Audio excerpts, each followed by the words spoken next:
All right. Good afternoon, everyone. First, I'd like to acknowledge that we're presently located and are working on the traditional territory of the Nakotchite, or Anacostan and Piscataway, Native peoples whose lands were forcibly taken and who have yet to receive justice. My name is Tia Ahmed. I'm an anthropologist, gender studies scholar, and the director of the Institute of Middle East Studies, along with my colleagues Shana Marshall, Christian Clinton, and Manat Tia, who is on a much-deserved sabbatical break. We've organized today's event, the latest in our ongoing IMIS conversations, one developed with support from a National Research Council grant and in conjunction with our colleague Mona Harabi at Howard University. Today's conversation centers on the marvelous book, Markets of Civilization, Islam and Racial Capitalism in Algeria, recently published by Duke University Press and written by Muriam Haleh Davis, who is an associate professor of history at UC Santa Cruz. Her research interests focus on development, decolonization, and race in Africa. Her current research focuses on the history of the social sciences and decolonization, with a particular focus on the discipline of sociology. In conversation with Muriam today is Mona Harabi, an assistant professor of political science at Howard University and editor of The Imminent Frame, a digital publication of the Social Science Research Council that advances scholarly debate on secularism, religion, and the public sphere.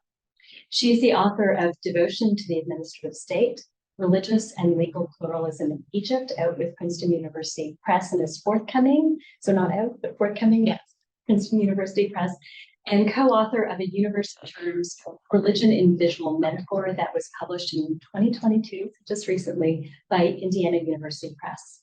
Now, before I cede the floor, I would be remiss if I didn't tell you about other upcoming events here at the Institute of Middle East Studies. First, What's Next in Yemen, a panel discussion with our practitioner in residence, Rufa Ramislami, in conversation with Ahmed Nagy, Yazid Al-Jadawi, and Anel Shireen, that is taking place February the 23rd at noon on Zoom. And second, we have another IMIS conversation centered on the book States of Subsistence, The Politics of Bread in Contemporary Jordan. And the author, Jose Martinez, will be in conversation with our Alana Feldman. And that's taking place March the 2nd at 4 p.m., both here in room 505, as well as online through Zoom. Welcome and thank you. Great. Hi, everyone. I'm going to stand up so I don't fall asleep. I had to teach on Zoom this morning, California time. Thank you all for being here. Thank you to the organizers. I know how much work goes into putting on something like this, especially Mona for agreeing to respond. Merritt, Comrade in the background, Shana. Anyways, thanks for being here and some old friends. So I'm going to give a quick kind of 10 to 15 minute overview of the book, and then I think we'll open it up for discussion and questions. So this book it comes out of my dissertation, and the questions I wanted to ask in my dissertation really focused around colonial development. I was very specifically focused on a development plan introduced by Charles de Gaulle in 1958 called the Constantine Plan that was introduced in the middle of the Algerian Revolution. So it was part of a pacification effort during the war. And I was curious how economic planners were thinking about Algeria in relationship to their previous development attempts in Europe, right? How did they adjust their strategies to think about Algeria and the fact that most of the individuals living there were Muslim? And part of this question about the majority of the people living there being Muslim was actually a vexing one. It took me a long time to wrap my head around this analytically, because of course, in Algeria, Islam is not just a religious category, but is the basis of an entire juridical order that governs relationships to property, to livelihood, and to accumulation. So it was a kind of a thorny question. I would talk about it in terms of race, and people would say, well, but it's not, it's not about skin color, and that's the mode of race we're used to thinking about. Or I'd talk about it in terms of religion, and people would say, well, it can't really be religion because there's no getting out of it. There's no converting out of this status and then having the same rights as a French person in Algeria. So this was part of the analytical stakes. And lastly, I was curious about what happened after the revolution. As there's no spoiler alerts here, Algeria won independence in 1962. And so I wondered what happened to this massive attempt at sociological and economic transformation, and how should we think about that? And I'll just say a word about method. In many ways, the book is a kind of Foucaultian analysis of the economy. So I am interested in how resources got distributed, but I'm also interested in how planners thought about the human as a universal subject defined by certain economic behaviors. So I was not only looking at how things got divided up unfairly, but also the kind of rationale and racial thinking that went into making those plans, right? How do they think about the capacities or aptitudes of the Algerian Muslim subject? So one of the quotes that I stumbled upon during my dissertation research was this one, and the book really, I think, is structured around these two terms. So the term Homo economicus and Homo Islamicus. At one point in pitching the book to publishers, I wanted to name the book from Homo Islamicus to Homo Economicus, and my lovely editor at Duke was like, "That is a terrible title. Do not do that. Don't do it." So I didn't. So the quote, which is said by one of the planners that I work on, proclaimed, "Thanks to the Constantine Plan, Homo economicus has been born. He has replaced Homo Islamicus, who accepted an extremely low level of material needs, and who, as a result, did not feel the need to work more than necessary." The quote actually goes on beyond the slide. Vibert continues, "He slowly becomes Homo economicus, who is driven by his needs just as his European counterpart is, and who starts working and is concerned with the betterment of his output and bonuses, or with improving his skills, and has the underlying yet profound desire to uplift his children and the next generation." So that's the full quote. And so my book is structured around these two tropes, right? Homo economicus on the one hand, this classic figure of economic thinking, the white rational man that many people have written about, going back to Adam Smith, and the kind of prototype of a rational actor, who's also gendered, of course, and Homo Islamicus on the other hand, the Orientalist fantasy of the lazy, backward economic subject who needs to be brought into the fold of material civilization, or in my context, who needs to be made to understand how a market society functions. So as I was struggling with this question of Homo Islamicus and race, I came up with, I think, the central analytic category of the book, which is about racial regimes of religion. And, extra points for anybody who identifies a very blurry Karl Marx on the streets of Algiers. I opened the book with Marx in Algiers and his own speculations about what's happening in Algeria, the potential for revolution. This is another fun fact, that when I was writing the book, I got pleurisy, which is the same pneumonia that Marx had, that he went to Algeria to cure himself of. And when I went to the emergency room and found this out, I was very excited. The doctors looked at me like I was completely out of my mind. So anyways, I feel a certain kinship with Marx now for non-political economists. And so in my going back and forth about race and religion, one of the interventions I wanted to make was to explore the porous nature of this dividing line between race and religion. And I don't think that's exceptional to the Algerian case. We can think about Northern Ireland or other situations where bloodlines came to be seen in religious identities, as well as in what we kind of know better regarding the history of racial scientific thought at the end of the 19th century. So as I have written up here, in the eyes of my planners, these economic interests were fundamentally opposed to the passionate attachments of religion and race. And by appealing to those rational categories of material interest, they hoped this settler colony would be pacified in this moment of revolution. Quickly, I'm just going to identify two major historical moments of the book. One, as I've mentioned, is the Constantine Plan.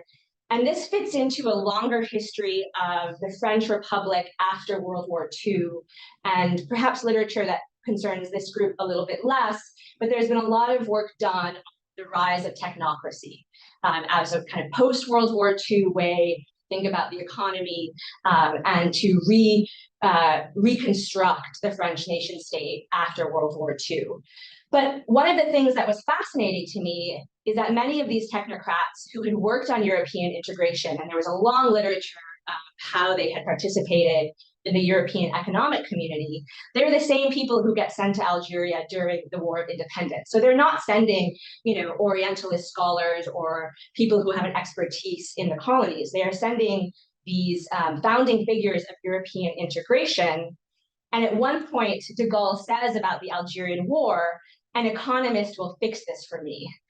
He has so much hope that the economy will be the domain that will solve the Algerian crisis.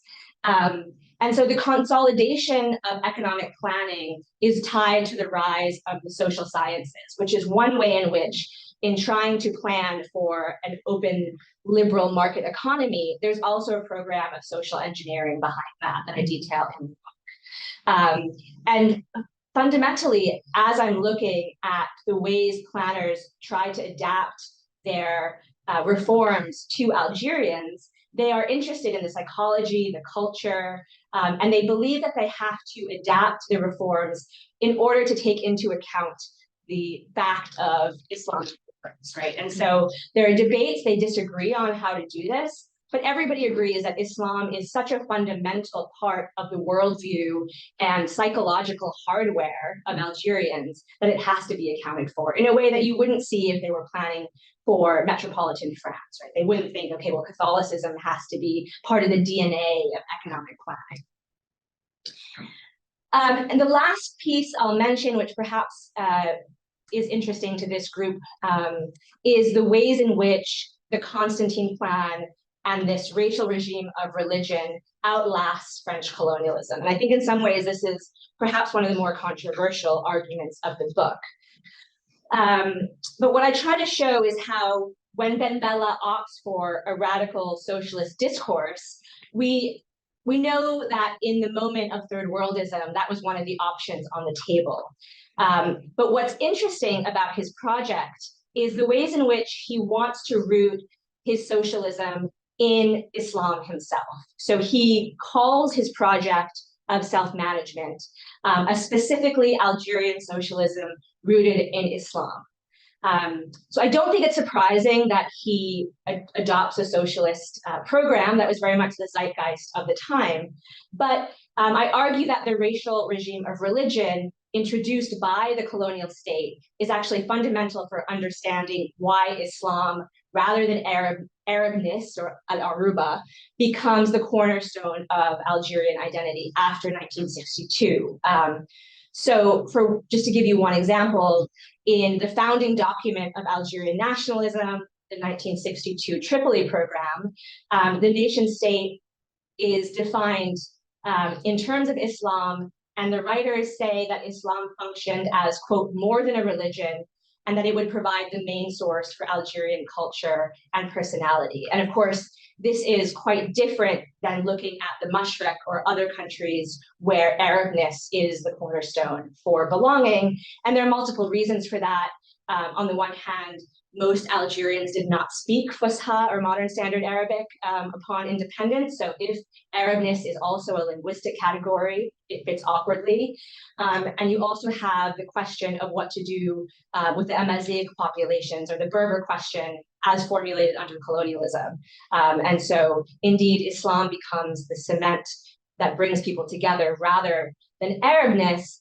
And that part of the book also looks at how Pan-Arabists, mostly in Syria and Iraq, view Algerian nationalism and their own kind of misunderstanding of the revolution and what was at stake there. So I'll just read you one quote from the Minister of Agriculture and Agrarian Reform, just to give you a flavor of this discourse of post-independent Algeria. He says, "Al-Baraka fil haraka," so there's benediction in movement. The Algerian masses, which were previously prisoners of fatalism and superstition, are not only developing a collective will and a force of energy, but an authority that will replace the destructible colonial power. Islam is thus not backwards, it's not a hereditary defect, nor is it an ideological obstacle, but the motor nerve that is necessary for the revolution. So here you see the colonial argument around Islam being an obstacle to Algerians embracing a liberal economic system turned on its head and now being used to argue that Algerian Muslims are necessarily socialist, that Islam will be the basis for the socialist revolution. And in both of these cases, you see the same logic that there has to be an inherent link between an Islamic personality or way of being in the world and an economic system. So I'm going to stop there. I think those are some of the greatest hits of the book. And I look forward to this. Mona, thank you. It's back.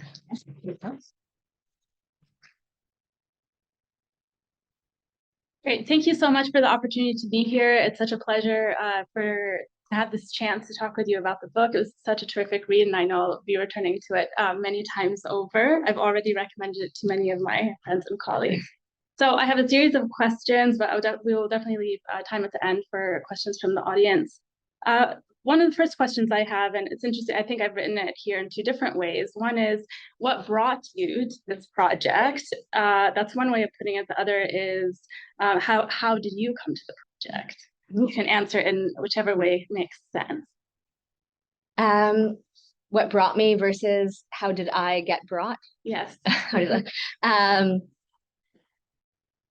What brought you to this project? Yeah. Or how did you come to the project? Yeah, I think I came to this project with a kind of set of theoretical questions that then Algeria was a particularly interesting place to think through them. I was being trained at a moment where there were a lot of fights between Marxist and postcolonial theorists about difference, about Orientalism, and often those debates were rooted in representation, in discourse, in textual analysis, in a kind of Saidian framework on the one hand, and then a group of Marxist comrades and friends who really couldn't account for any kind of difference in their analysis. And so, you still see this, especially in France right now, where there's a huge debate around Islamophobia, where most people on the extreme left are the ones incapable of thinking about race and political economy together, right? So for them,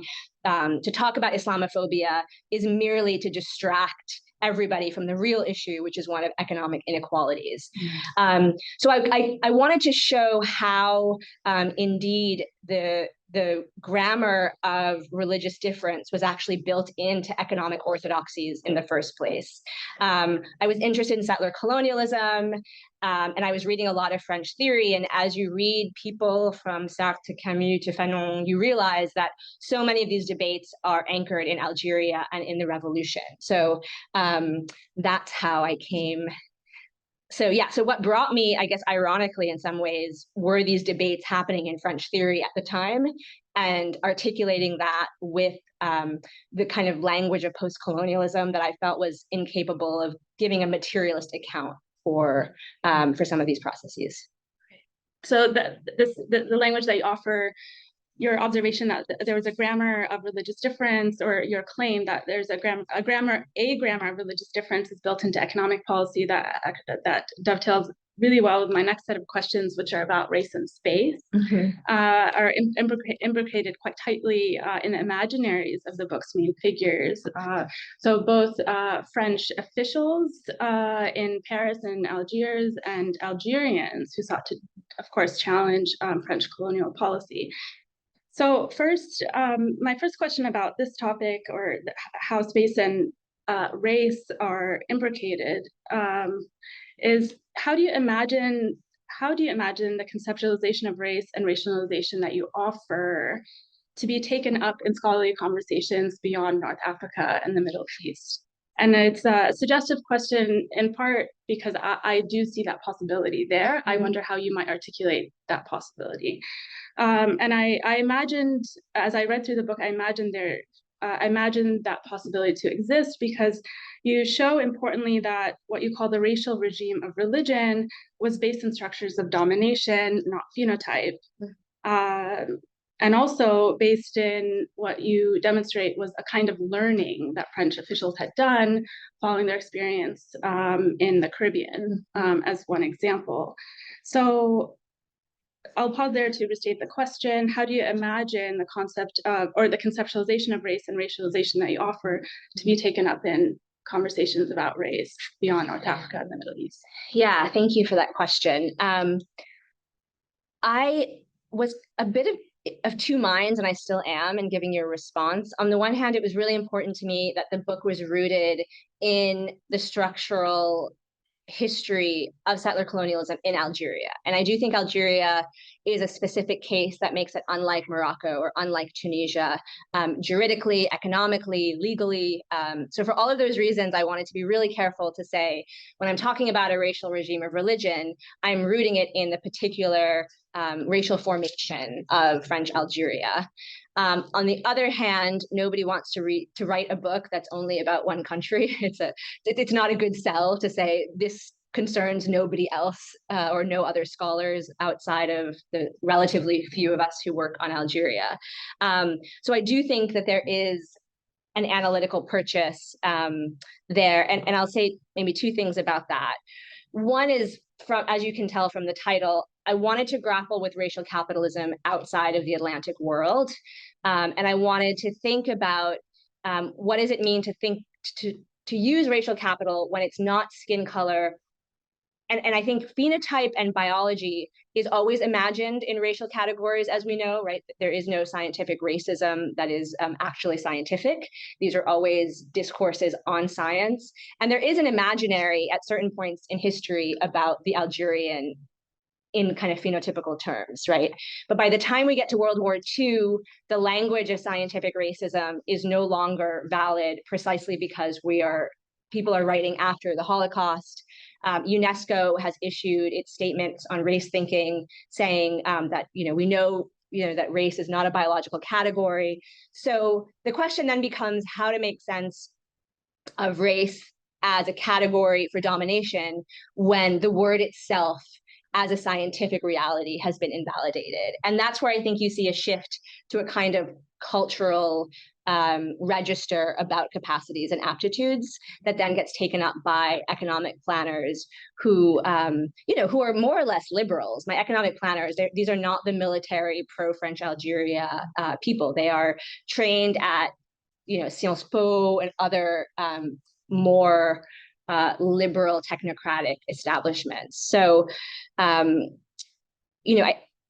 I think it's pretty easy to say that there's a racialization of Muslims, and you see that in some of the the literature on the war on terror, for example.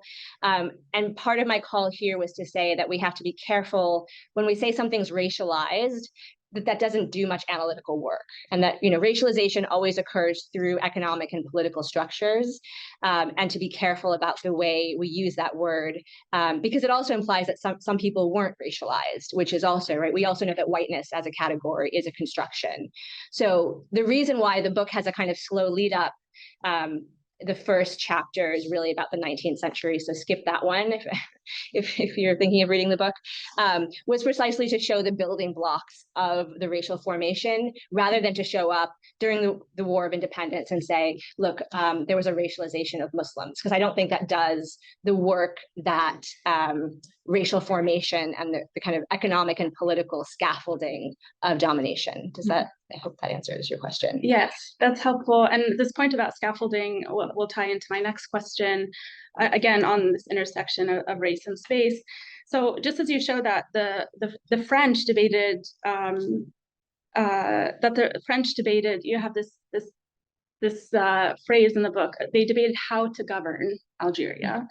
There was both flexibility and fixity in how they imagined the project of economic development. And I think that flexibility and fixity is captured in the concept you discussed called Your Africa. Mm-hmm. So I wonder if you could speak more to us about this concept. I found it fascinating in part because it featured in French plans over in a way that I think invites scholars to think expansively, but also to remain vigilant in thinking expansively about how geographies relate. Yeah. So of course, the expansiveness of the French planners' imaginary was expansive in the service of colonial policy. Yeah. So that's not the purpose I'm speaking to. Mm-hmm. But how is it from a historian's perspective? How can you point both to the flexibility of thinking of these figures in a way that might advance scholarship? Yeah. Yeah, thank you for that. And in some ways, it gets back to your first question, because I was also trained at a moment where everybody was talking about hybridity. Everybody was reading Homi Bhabha. We were in the world of contact. It was a very pre-settler colonial moment. And I was frustrated because there seemed to be no tools to think about colonial violence with. If everything is hybrid and you have the sly post-colonial subject who can pass, where do we think about the polarization and the the opposition between settler and indigenous that structures French Algeria? So I wanted to get at that.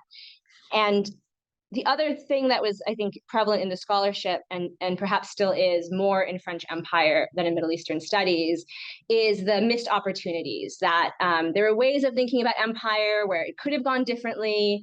The nation state wasn't the only possible formulation. It wasn't the end point. We didn't know that these countries were going to need national sovereignty. And I was frustrated with that too, because as you said, many of the alternatives to the nation state, such as Eurafrica, are still colonial formations. So for those of you who might be wondering, Eurafrica is this idea that comes about after World War I, where France and Germany, to a certain extent, start to look at Europe and Africa as one economic space. So in the same way that European integration brought together Europe as an integrated economic space, they start looking to Africa, and there are different borders of where this spatial unit will end. People disagree about it, but there is a notion that Europe can be harnessed to Africa and have one economic life together, to put it in kind of weird marital terms. So this imaginary continues throughout World War II, and even when Algeria starts a revolution, it's technically part of the European Economic Community at the time. So the joke for those of us who care about North Africa after Brexit was that Algeria was really the first Brexit because it was the first country that left the European Economic Community by getting independence. So, and Eurafrica and the fantasy of Eurafrica remains. In 2006, Sarkozy, who's on the wall right in front of me, which is a little bit awkward, gave a speech in Dakar where he's talked about Eurafrica. Eurafrica has kept coming up as France attempts to instigate a kind of neo-colonial policy around the Mediterranean in terms of trade and immigration. So as you so nicely put it, there are both structural elements of a colonial project and ways in which that project has reshifted over time and has taken on new ideological elements, with questions of trade deals, questions of security in Mali, right? So France's own geopolitical needs have changed, but it's indicative of a kind of longue durée imaginary that Eurafrica is still something invoked by politicians, even kind of centrist ones in France. Thank you for that. So I want to pause here to talk about your archive, and especially its visual quality.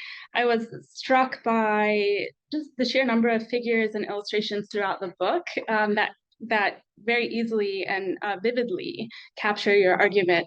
So how did you land on this stamp for the cover? Which I have to say that your book is, very easily one of the books in my collection that has among the best covers. So can you tell us more both about the stamp and your decision to make it the face of your project? Yeah, so I love the story of the stamp because I was procrastinating, as everybody does at certain points in writing a long thing. And I started just ordering stamps on Algerian stamps online. And sometimes I would go Lebanon, or I have a couple Tunisian stamps. I was in France, and it was just really easy to go on eBay and start ordering stamps. This is recorded, right? There are people out there. Okay, because it feels very intimate, and so I want to be careful, but it maybe isn't as intimate as I feel. So my public-facing response for this is there's this very well-known artist, Bashir Yelis, who is one of the foundational figures of the Algerianist modernist school, who did the stamp. And so in the way I would recount this more public-facingly is that I wanted to find something by this very renowned artist. The truth is, I was ordering a lot of random stamps on eBay, saw there was one about planning, ordered it, looked up the artist, realized I know very little about the artistic history of Algeria, so I went and did some research on that. And then Susan Slimovic, a colleague who I have known for a long time, who's been working on statues, knew Bashir Yelis's son. I got in touch with him on Facebook and got the rights to use the stamp. And he ended up passing away. He was I think 101 at the time. He passed away recently.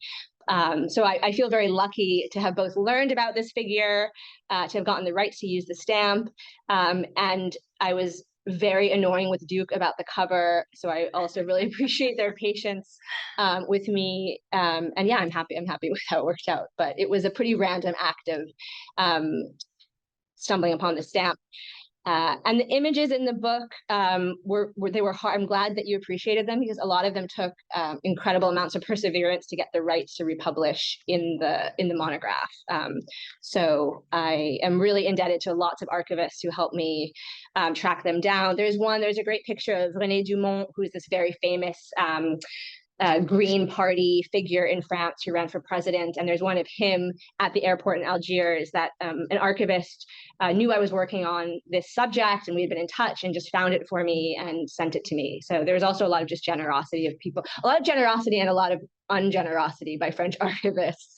The military archives were less easy to get rights, but that's a whole nother uninteresting story about dealing with French bureaucracy. Suggest that you might speak to that, but if it's not interesting to you, we can. Well, I sent a couple of very strongly worded emails to certain archives. So, but well, thank you for sharing the story of the stamp and the images that you share in the book.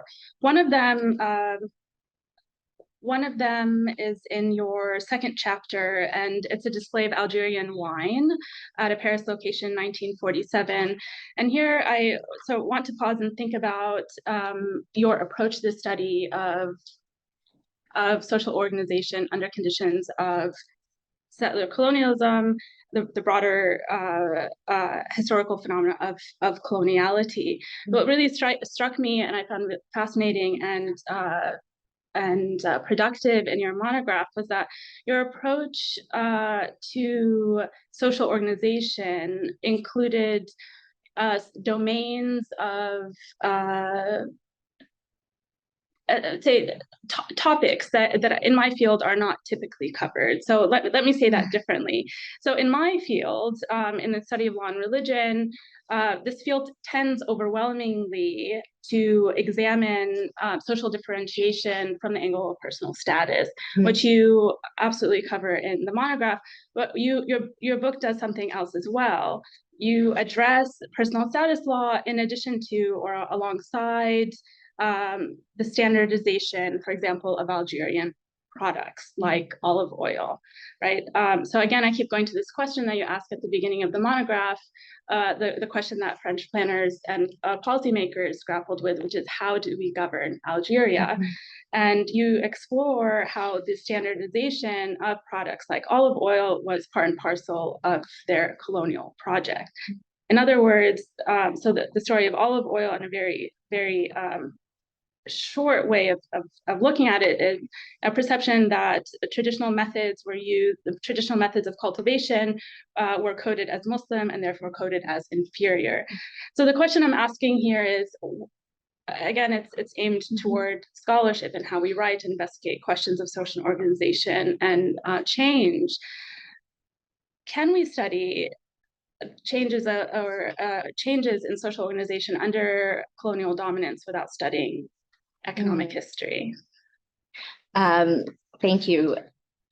I obviously don't think we can. And I think it also entails an expanding of what we mean by studying the economic. So, of course, the economic, as I said in my opening remarks, is about divvying up certain kinds of resources and capital along racial lines, right? That is part and parcel of the project of capitalism in all of its different forms. And if I didn't mention this before, the work is indebted to a long tradition of thinking about this by people like C.L.R. James, Du Bois, right? It comes out of a Black radical tradition and tries to stretch that to think about other colonial formations. So, in some ways, it's a very classical insight to say the mode of production is always also about social formation, right? In some ways, that's kind of Marxism 101, that when we think about production, we also have to think about social relationships. And in the case of olive oil, it was the social structures of Muslim Algerians who largely produced olive oil that was seen as the reason why olive oil could not be exported on the global market, that it was going to be a local product that could not be standardized, could not be exported, precisely because the producers were not capable of understanding notions of taste, notions of quality. And we don't think about this, or at least I hadn't until researching this chapter, but in order for an orange to leave Algeria and show up in France, there's an entire manipulation of the quote unquote natural world that has to happen that allows a producer to send the fruit and allow somebody on a French market to know what it is, right? That's wrapping, it's refrigeration, it's shipping techniques, it's packaging, and it's also standardizing what is a grade A quality orange and what is not. And so that's part of the process. And the other process is a question of taste and making sure that consumers have the right kinds of discerning taste buds to be able to appreciate olive oil in this case, or wine, when in Algeria, the olive oil that was locally produced was very green in color. It was very bitter. It was not the kind of olive oil that was going to be appreciated in a European marketplace. So one of the things I wanted to show is how, despite the imaginary of the Mediterranean as this, place of unity and, olive oil being a symbol of that, in fact, there were ways in which the marginalization of the commodity of olive oil paralleled the marginalization of Algerian Muslims. And I contrast that with wine, which is seen as the European crop, not only because it's often produced by Europeans and is the product of a long history of agricultural capitalism, but also because all of the symbolism of French civilization and wine that goes around with it. So the French government pours money, capital, loans into wine, even when producers in the Midi region of France are saying, we don't want to compete with this Algerian wine in our marketplaces. And since we are in metropolitan France, we should have priority, which becomes an issue if Algeria really is 3 French departments legally, which it was. So there's this way in which even the battles around markets becomes an argument around colonial space, right? And who should get preference for French state aid. Mm-hmm. So yeah, maybe I am a good Marxist after all, with the social structure production. It's very reassuring. So this brings me to my next question about your imagined title for the book. So the tropes the frames of Homo economicus and Homo Islamicus. So you end the book by suggesting that these tropes continue to inform politics in Algeria today. Mm-hmm. And I want to invite you here to speak more about that, whether explicitly or so narrowly in the context of Algeria, broadly across the Middle East, elsewhere. How do you see these tropes playing out in debates over liberation today? Yeah, thank you. That's a hard question to answer. I was finishing this book during the Hirak, and at a moment when there was a question about the nationalization of hydrocarbons and the ability of outside powers to have access to them, and the question of national sovereignty and resources was being debated at the same time as certain Algerian philosophers, I mentioned Malik Ben Nabi in particular, are being rehabilitated during the Hirak to argue for a kind of more Muslim national identity, with the impression that his França or the French interests have taken over. And so, I think, I don't know if it still would be in the same terms as of Homo Islamicus and Homo economicus, but certainly the third worldist project of resource sovereignty and how that articulates with Islam as a point of identity is something that I think still structures these debates. And I think there's a tendency, when people were commenting on the Hirak or looking at Algeria, which has certain elements of a socialist economy and certain elements of a kind of open neoliberal economy. It's a hard country to pin down that way.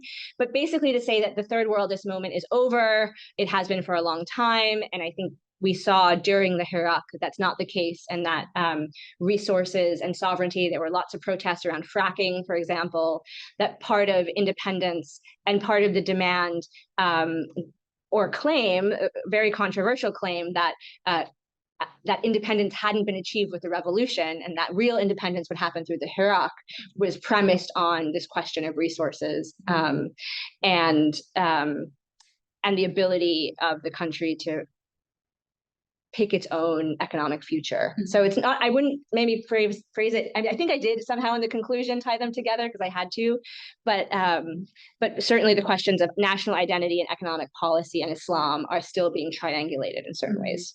That's helpful. Thank you. Maybe I have one more question before we turn it over to other people who wish to ask questions.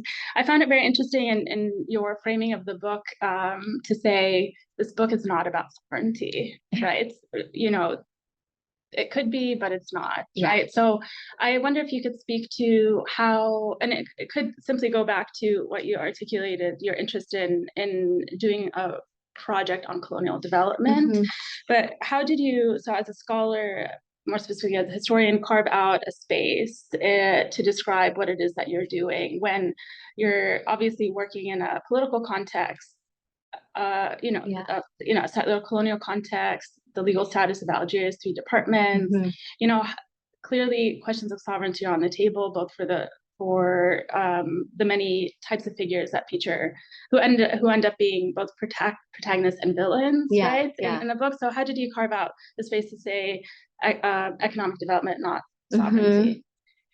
That, I think that ties back to your first question, in that when I was writing this, there had been works done, mostly legal histories of Algeria, Todd Shepard's work, other people who wanted to see the legal language in which debates over sovereignty occurred, political reforms, ways in which Algerians, even if it was a very small percentage, could access citizenship. But I think what ends up happening when the scholarship is dominated by debates on sovereignty and legal reform is that it becomes easy to say, oh, look, there was an opening, right? There were all of these political openings, and maybe it only affected 2,000 Algerians. And it becomes another way to not look at the polarizing effects that were felt in terms of the economic statistics of living in a colonial economy. So I wanted to bring political economy back to conversations of what colonial violence was doing. And, the book also, I remember the first time I was applying for a job and talking about my dissertation, I forgot to mention that the revolution was happening while my development plan was happening, right? So the book is not a history of the Algerian Revolution either. And so I was really driven to think about the economy in ways that were not tied only to sovereignty or to the effects it had on the Algerian War of Independence, but to look at it as a discourse that showed certain ways of power. And I think that's probably because of my training. I was trained in critical theory before coming to the discipline of history. And I thought that it would offer a different way to tell a story. I mean, there's been so much written on the Algerian War of Independence. In some ways, somebody should have told me, like, no, don't write this dissertation. This has been done 1,000 times. But I hope that the book is able to use these questions, use this case study, even though I hate that term, or use this set of political questions to do something new theoretically. But I don't think the questions themselves are particularly new in terms of Algerian sovereignty, the War of Independence, political reform, for example. Great, thank you so much. Hi, yeah. Hi. So again, Sheila. Yeah, it's nice to meet you. So my thoughts, what keeps kind of speaking to me in your analysis of what's happening in Algeria, like, so you look at the economic identity versus the, Islamic identity within the context of racial capitalism. And I can't help, I like that you go back to the 19th century because it's very relevant, considering the Berlin Conference and, the Ottoman fall of the Ottoman Empire, what that says for the entire African continent in which Algeria is located, right? So I wonder in terms of, it just keeps, I kept coming back to this question, where is the African identity? Especially considering if you look at 62, right? Ben Bella is influenced by Nasser. Nasser is in relationship with Nkrumah, which gets the independence. They developed a concept of the United States of Africa that's very much part of how Fanon even comes into the question of that revolution. That's very much part of the French question, even when I heard you say the Euro-African, concept, the French concept of Euro-Africa. That was more about sub-Saharan Africa than it was about Algeria in the context, it was about the whole French domination of the African continent. But that economy, France didn't even disconnect the CFA from, from Francophone countries until the 2000s.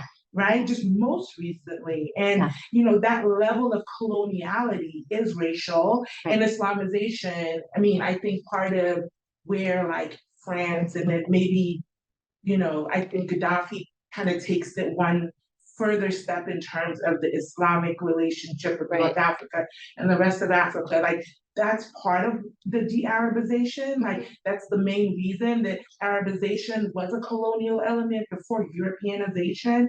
And that has everything to do with that identity, right? Because they're Black-skinned Africans that are very much part of Islamic community.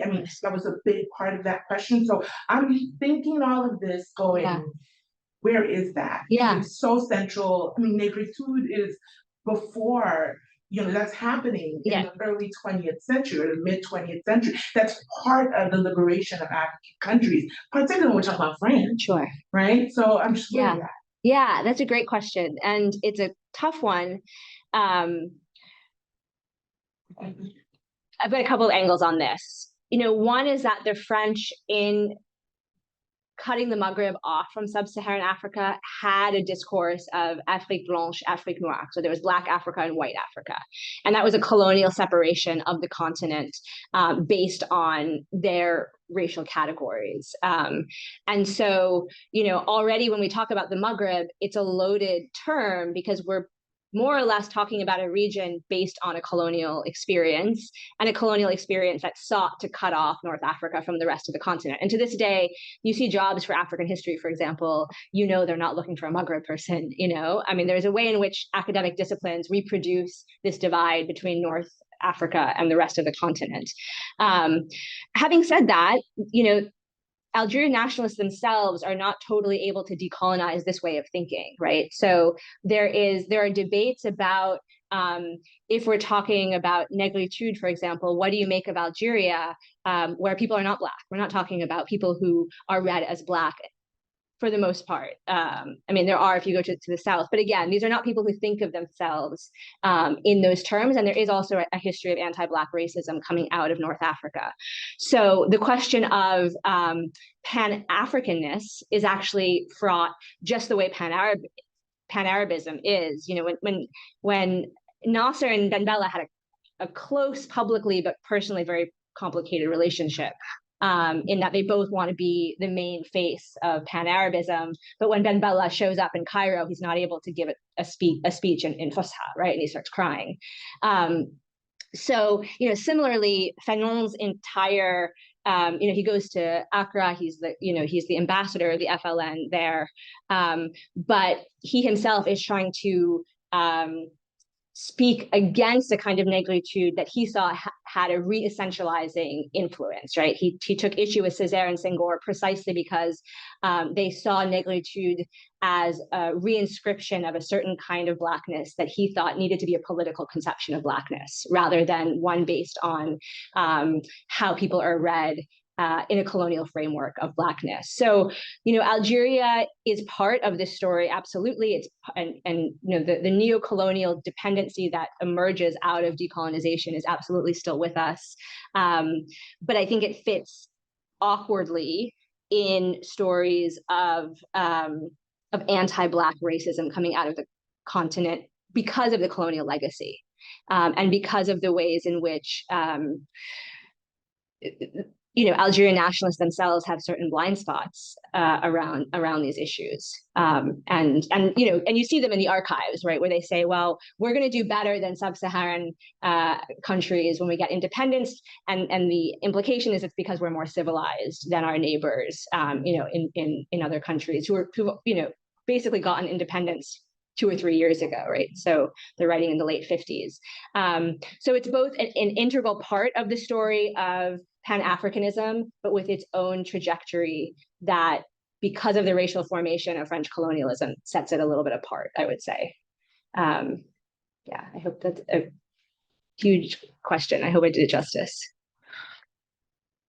Yeah, thanks. This question comes from Will Humans in our online audience.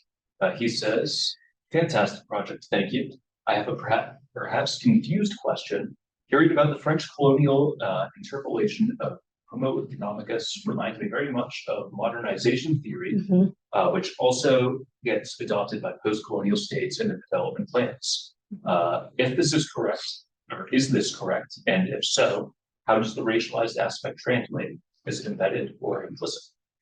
First of all, hi. It's a bit strange not to know who's on the Zoom. Modernization theory is everywhere in the 1950s. My planners are very steeped in it. It's one of the ways in which the Cold War is another major axis of this story about decolonization and European integration. And they do buy into certain tenets of modernization theory, especially insofar as large infrastructural projects go. There are a couple of factories that were actually French colonial projects that then get taken over by particularly Boumediene, who then unveils them as Algerian nationalist symbols of independence. And so these kind of the large industrial civilizational vision of modernization theory, I think, is very much present after independence. In terms of the racialization or the way that racial categories continue to work, I would say two things. One is that you do see the notion of Western technology being more easily adapted by North Africans and Sub-Saharan Africans, for example. So I have an article about this that looks at oil in the Sahara and the ways that different ethnicities in the Sahara who are working in the oil industry are seen in terms of their capacity for labor. And also, Boumediene has a more austere, less populist notion of Islam, and he sees these as part of that kind of third worldist project. So again, I think the terms change pretty dramatically after independence, but the ways in which Boumediene and Ben Bella's political falling out is one about what kind of Islam and how Islam should articulate with the economy is still very much there. I don't know who to look at when I'm answering questions that are on Zoom. So sorry, Christian, I put you in the position of the person asking the question, but thanks. Hi, so thank you for writing this and for coming. Thank you for coming. So I read this week and I'm still formulating so bear with me while I walk through a couple of things here. So you're in chapter 1 with this fascinating moment where the head of the French Communist Party is in Algiers and he gives a speech where the banner behind him is the hammer and sickle, and it's a Frenchman holding the hammer and an Algerian holding the sickle. And so it's perfect encapsulation of this argument.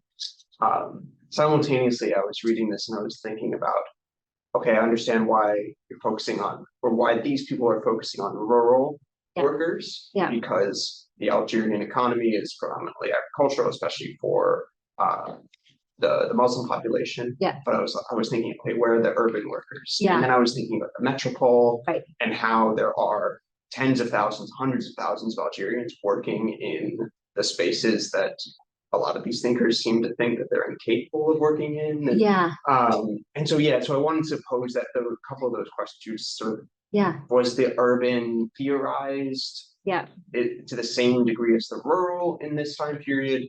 And did the colonial officials that you're reading think about what was happening in the metropole or informed by it at all? It seems like it's almost an interesting comparison, right? Because you have all these Algerians who are moving to and working in very different spaces than rural Algeria. Certainly there is a very clear way. So Amelia Lyons has written this book about how colonial officials that worked in Algeria end up going to France to then manage the male laboring North African population, and how they bring this colonial imaginary back to France in order to better regulate these individuals who are needed for post-war reconstruction, more or less. So there's a way in which the expertise definitely translates into the metropole, and there are moments at which, post-World War I immigration to the metropole is starting to be something to think about for colonial policy. But one of the things that I found interesting about this rural-urban split and the agriculture industry split is the inability of leftists as well, communists. It's Maurice Thorez. He's kind of the hope for many Algerians like Moussali Haj, and the inability to get behind anti-colonial nationalism because the proletariat revolution has to have come first, and also because the proletariat as the hero of history has to look a certain way, right? This is also, to come back to Fanon, right, part of why he needs to find the revolutionary aptitude somewhere else, right, among the falahin and not among the urban proletariat. So they're certainly thinking about this, and there's been some work done from the other shore of the Mediterranean that looks at how, including in other European countries, Belgium in particular, how people who are hiring North Africans think, for example, that Berber workers will be better workers than Arab Muslim workers, right? So there's a way in which the hiring process in urban countries or urban settings, like outside of Paris in factories, are regurgitating some of these discourses in slightly different ways. The other way this plays a role is that as the rural economy is no longer able to support these Muslim workers, a lot of them are starting to move to the cities, and urbanization is seen as a security threat to the French administration, right? They're worried about these kind of depauperized would be the Franglais version, right? These people who have been extracted from a rural context who show up in a city and could then cause political ferment. So I do think that there is a way where to think about in spatial terms, the urban does certain kinds of work that looks a bit different in Algeria than it does in metropolitan France, precisely because Algerian nationalism pops up in France among the Algerian proletariat in France, but there is no Algerian proletariat in Algeria because there's no industrialization to speak of. There are no factories. So that is, that would be a different way of writing this history, I think, for me to position myself more on the northern shore as well. And it might complicate my argument a little bit if I did that. Thank you for that question. Anyone online? No other questions online. Okay, I have a question, not super well formulated, so please bear with me. Is there a gendered story to either Homo economicus or Homo Islamicus that helps us think about the two in conversation with one another? What are the kind of gendered imaginaries that perhaps animated some of the technocrats that you mentioned, the types of racializing projects, processes that are underway at this time? Yeah, thank you. There is a wonderful book by Judith Serkis who looks at this in the 19th century and looks at how the refusal to give citizenship to Algerian Muslims is predicated on gender roles in Islam. And particularly polygamy, right? That Algerians cannot come under French civil code because of polygamy. And so the personal status laws themselves are definitely based on a kind of Orientalist gendered understanding of the way Algerian Muslims are living their lives.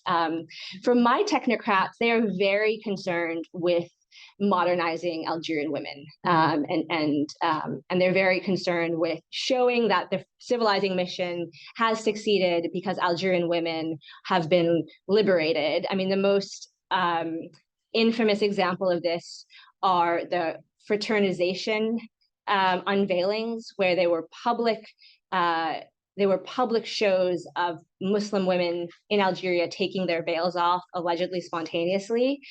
We now know it was part of the 5th Bureau, which is a section of the army's staging for propaganda.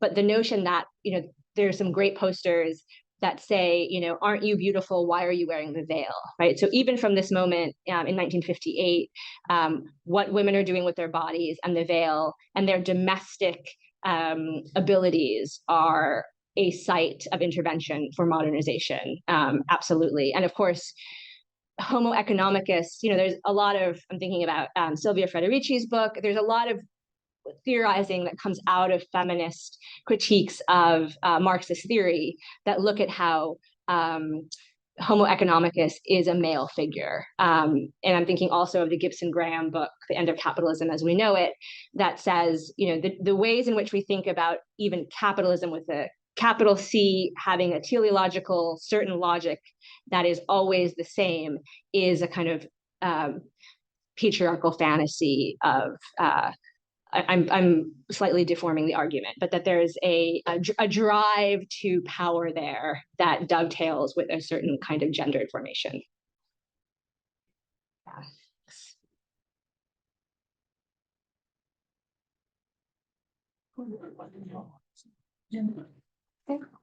For sure.